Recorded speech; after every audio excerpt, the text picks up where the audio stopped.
That day in class, I noticed something strange as the coach. Something flesh-colored was sticking out of the gymnastics mat. Upon closer inspection, I realized it was an eye. In that instant, I understood there was a voyeur hidden underneath the mat. He was greedily staring at the girls, his eyes full of desire. With every movement, the mat slightly shook. I knew he was making disgusting moves, and I was filled with anger. After thinking it over, I decided not to expose him right away. Instead, I would make him pay in my own way. As I approached him, he quickly retracted his eyes. I simply zipped up my jacket. He thought he had gotten away with it, secretly pleased, and was about to continue. But he had no idea. A nightmare was about to begin. I loudly called for the girls to gather. Then I instructed them to bring a springboard for vault training. The man froze, realizing the danger.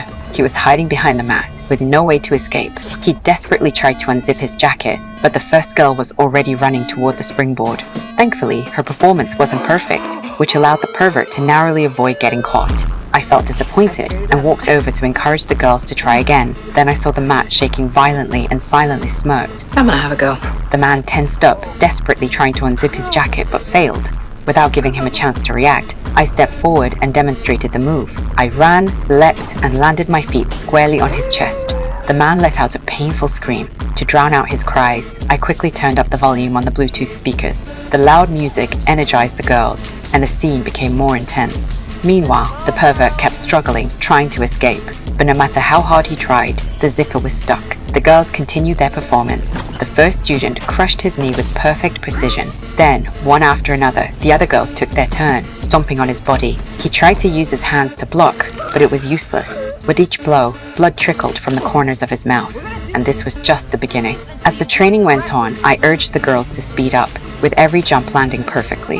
No matter how much the pervert screamed, the other students couldn't hear him. With continuous heavy strikes, his body was crushed under their feet.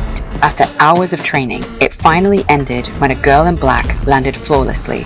I gave them a thumbs up and told them they didn't need to clean up today. I'd handle it. After the students left, I went to check on the pervert. I saw blood seeping out from the mat. When I unzipped it, the man was barely recognizable, bloodied and torn, but he still had a faint pulse. I wasn't going to let him live. I poured cleaning solution over him until he finally died. In the end, I threw him and the mat into the trash. For his brief lust, the pervert paid with his life.